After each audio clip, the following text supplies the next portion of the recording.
Diez Min con Jesús, América Latina. Señor mío y Dios mío, creo firmemente que estás aquí, que me ves, que me oyes. Te adoro con profunda reverencia. Te pido perdón de mis pecados y gracia para hacer con fruto este rato de oración. Madre mía Inmaculada, San José mi Padre y Señor, Ángel de mi guarda, interceded por mí. Tiempo de Adviento, tiempo de espera, Dios que se acerca, Dios que ya llega.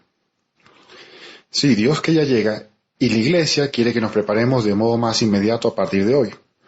Por ejemplo, la liturgia nos lo recuerda de un modo especial en Colombia y en Venezuela con esas llamadas misas de aguinaldo. Pero en la Iglesia Universal, a lo largo de estos días y hasta el día 23, en la antífona que leemos antes del Evangelio de la Misa y en la liturgia de las horas, vamos a utilizar las llamadas antífonas o antífonas de Adviento, que son 7 invocaciones a Cristo con algunos de esos atributos que se mencionan en la Sagrada Escritura. Hoy, por ejemplo, lo vamos a llamar Oh Sabiduría, mañana Oh Adonai, el 19 de diciembre Oh Rey, etcétera, etcétera.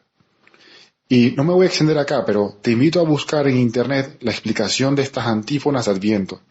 Y te recomiendo que averigües también el acrónimo que se completa el día 23 con esas iniciales de estas 7 antífonas. Eso te lo dejo de tarea. Pero volviendo al Evangelio de hoy, me atrevería a decir que es una de las pesadillas de los sacerdotes. Es la genealogía de Jesús. Y esto porque ya solo el hecho de pronunciar estos 47 nombres en hebreo, nombres hebreos, sin equivocarse, pues tiene mucho mérito. Pero además, imagínate tener que predicar una meditación a partir de una lista de personas, la mayoría con historias totalmente desconocidas. Y encima, no es por hablar mal de tu familia, Señor, saber que algunos de los personajes que aquí se nombran no son para nada modelos de santidad, sino todo lo contrario. Cabe preguntarnos entonces, ¿qué hace este Evangelio de la genealogía aquí en esta recta final del Adviento? Pues si nos quedamos considerando fijamente cada uno de los personajes, sí puede suceder que nos desedifiquemos o nos perdamos entre tantos nombres. Pero si nos alejamos un poco, lo suficiente para ver la genealogía completa de Jesús, nos daremos cuenta de que Dios es un artista. Y este título seguramente lo has escuchado muchas veces, pero en este caso, Dios es un artista puntillista. Y una obra puntillista adquiere sentido al apreciarla en su conjunto. Y lo que impresiona es precisamente que cada punto está exactamente donde debe estar para crear un contraste perfecto. Pues la genealogía de Jesús que hoy leemos en el Evangelio refleja cómo Dios, a partir de puntos, grandes o pequeños, y con espacios en blanco, es capaz de crear una obra maestra. De nuevo, si nos quedamos contemplando fijamente uno de los puntos, seguramente empezaremos a desconfiar del artista o a pensar que esta obra concreta no salió tan buena como se suponía. Incluso ese punto que estamos mirando fijamente nos puede molestar, porque estábamos esperando un espacio en blanco o porque el punto no es del tamaño que queríamos, o es más grande o más pequeño. Pues del mismo modo, la genealogía de Jesús está formada por puntos que aisladamente nos pueden desconcertar. Por ejemplo, ¿por qué quiso Dios incluir a Salomón?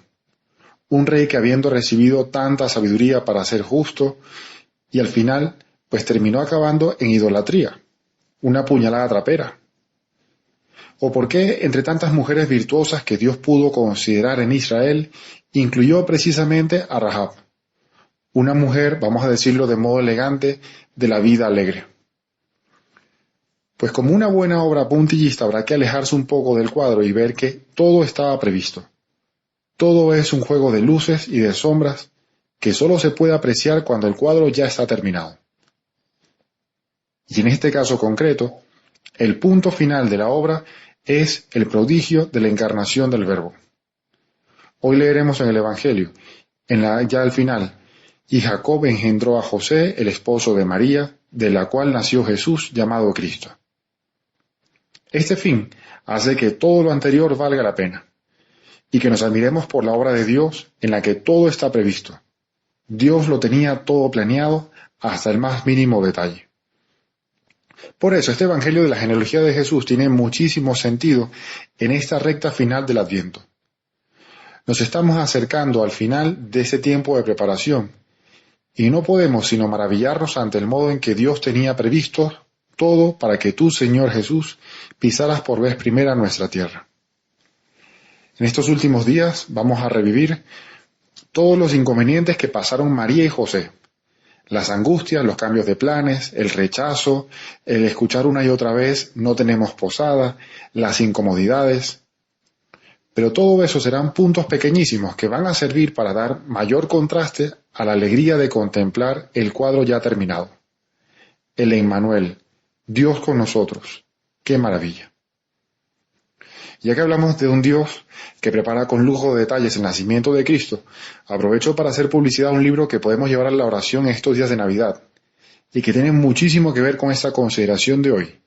Es El Belén que puso Dios, de Enrique Monasterio, que es todo un clásico de Navidad. Pues si en esos peseres de nuestras casas nos fijásemos únicamente en una mancha marrón en donde debería haber solo verdes praderas, o típica ovejita, la clásica ovejita que siempre está caída patas arriba, pues diríamos que ese pesebre quedó fatal.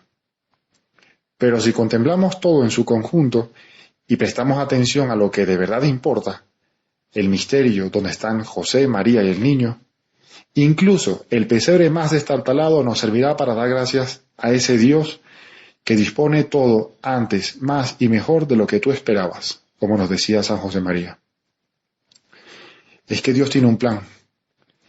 Y en nuestro caso, ese plan consiste en que Él ha dispuesto todo para que podamos llegar a la Navidad muy bien preparados. Incluso por medio de las tragedias, de los reveses, de los momentos de oscuridad en los que parece que Dios no nos escucha o que se olvidó de nosotros. También de eso se vale Dios para hacer en nosotros una obra maestra. Y hablando del Dios puntillista, hay un artista estadounidense que, bueno, no es tan famoso, se llama Phil Hansen, que durante la secundaria se enamoró de la técnica del puntillismo, del que estamos hablando justamente hoy. Y al cabo de los años estaba tan obsesionado con esta técnica que llegó a sufrir daño permanente en los nervios de la mano. Claro, esto es una verdadera tragedia porque tuvo que abandonar la escuela de arte y de hecho abandonó el arte en absoluto por esos movimientos incontrolados de su mano. Pero después de una de las tantas conversaciones con su neurólogo, decidió intentarlo de nuevo y exploró otras formas de arte. Y tuvo éxito.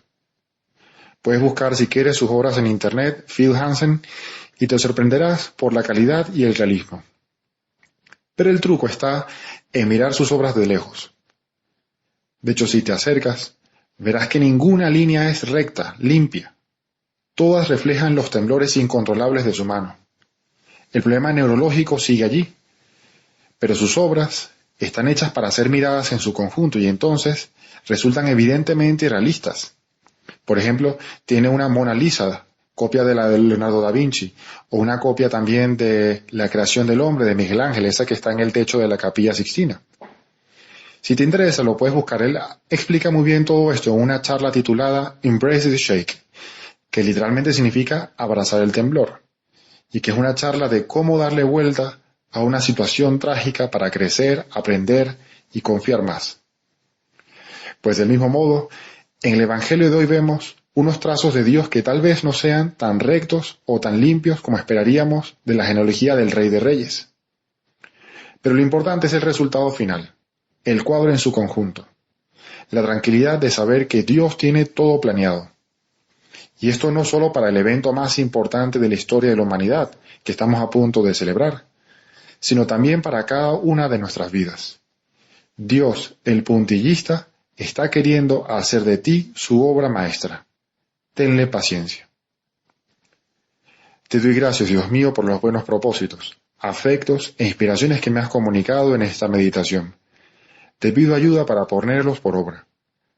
Madre mía Inmaculada, San José mi Padre y Señor, Ángel de mi guarda, interced por mí.